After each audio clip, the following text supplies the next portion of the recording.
And Thaman Kapoor. आज हम आपको बताने वाले हैं लूडो की। आज मैं आपको बताने वाला हूँ लूडो की कहानी। दोस्तों लूडो आज बहुत फेमस हो चुका है और मैंने इसके हिस्ट्री के ऊपर वीडियो बना ली है। दोस्तों जादुई लूडो की कहानी सुनते हैं तो ये कहानी आपको जरूर पसंद आएगी क्योंकि बहुत अच्छी कहानी है दोस्तों। इसे पूरा देखिए वीडियो को दोस्तों। अगर अच्छी लगे तो लाइक सब्सक्राइब और कमेंट भी कर दीजिए। तो आज मैं आपको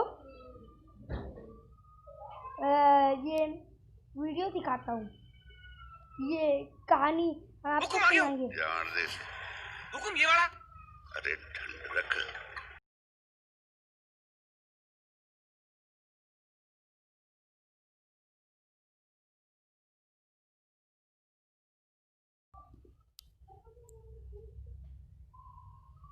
जादुई लूडो।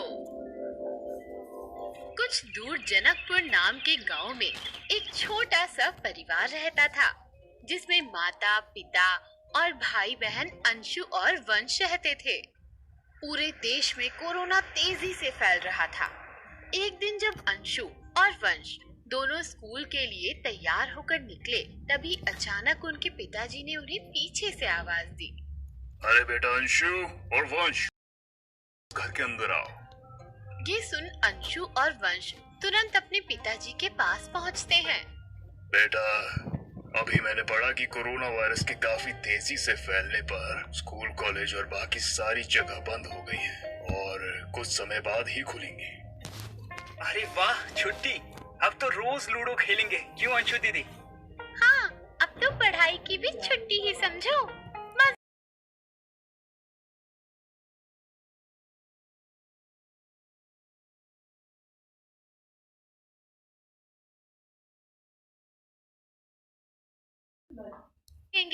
माँ, हम चाची के घर जाएं, वहाँ पर हम हरी के साथ लूडो खेलेंगे और काफी मजा आएगा।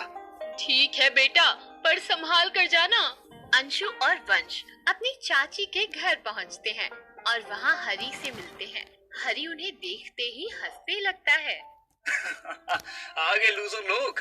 तभी वहाँ हरी की माँ पहुँचती है और अंशु और वंश से कहती है, अरे तुम लोग इतनी सुबह? हाँ चाची, वो स्कूल बंद हो गया ना, तो सोचा हरी के साथ लूडो खेल ले। एक बात बताओ, तुम्हारी माँ तुम्हें एक छोटा सा लूडो भी नहीं ला सकती क्या? रोज रोज तुम यहाँ बेशर्मों की तरह मुंह उठाकर चले आते हो। हम लोगों को कभी कुछ बीमारी लग गई तो?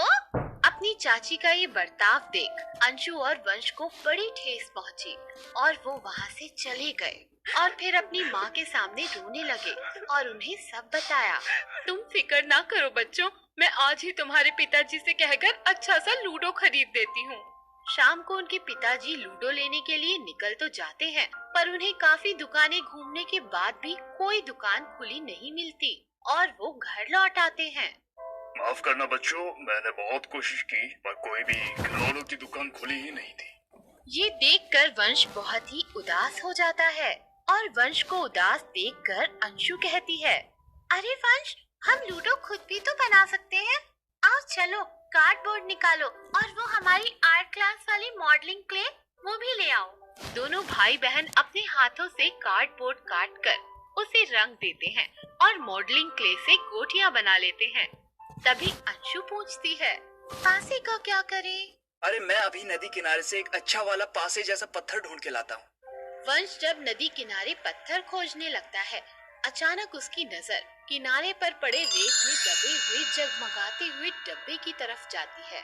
वंश उसे तुरंत खोद बाहर निकालता है और डब्बा खुलते ही उसकी नजर उस आलीशान और प्यारे से लूडो पर पड़ जाती है और साथ ही उस डब्बे में उसे पासा और गोटियां भी मिलती है। वो उस डब्बे को घर ले जाता है और दोनों भाई बहन खुशी खुशी सब जमाने लगते हैं। तभी अचानक लूडो में से एक आवाज आती है, जादुई लूडो के खेल में आपका स्वागत है। जीतने वाले को मिलेगा इनाम और हारने वाले का उड़ेगा मजा और बेईमानी करने वाले को मिलेगी सजा और आएगा सबको बड़ा मजा। दूसरी तरफ हरी उसके दोस्त राघव के साथ लूडो में लगे 100 रुपए की शर्त हार जाता है। चल 100 रुपए निकाल। अरे भाई लॉकडाउन चल रहा है, अभी कैश नहीं है तो तुम मुझसे बाद में ले लेना। पर राघव गुस्से में आ उसका लूडो छीन लेता है और वहाँ से चला जाता है। हरी काफी दुखी हो जाता है और अगले दिन अंशु और वंश के घर पहुँचता है और उन्हें लूडो खेलने को कहता है और उन्हें राघव के बारे में बताता है और उनसे पूछता है कि क्या वो उनके साथ खेल सकता है। अंशु और वंश तुरंत हाँ कह देते हैं और फिर गेम शुरू हो जाती है। अंशु के साथ खेले हुए पहले गेम में हरी हार जाता है और अंशु के जीतते ही लूडो में से एक वीडियो गेम बाहर निकलता है और साथ ही उस लूडो में से एक मधुमक्खी बाहर निकलती है जो हरी की नाक पर काट लेती है। अरे क्या है ये सब चीजें, इसमें से कैसे बाहर आ रही हैं? ये कोई आम लूडो नहीं है, ये जादुई लूडो है। तभी अचानक लूडो में से फिर आवाज आती है। जादुई लूडो के खेल में आपका स्वागत है।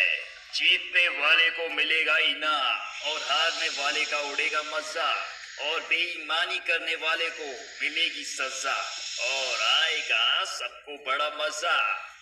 हरी समझ जाता है और ठान लेता है कि कैसे भी करके वो इस बार वंश से जरूर जीतेगा। क्या पता लूडो उसे भी कुछ अच्छा दे दे। वंश और उनके बीच गेम स्टार्ट होती है और बीच गेम में जैसे ही वंश का ध्यान हटता है हरी धीरे से अपनी एक गोटी की जगह बदल देता है। गोटी की जगह बदलते ही लूडो में से एक आवाज आती है, तुमने बेईमानी की इसलिए तुम्हें इसकी सजा मिलेगी।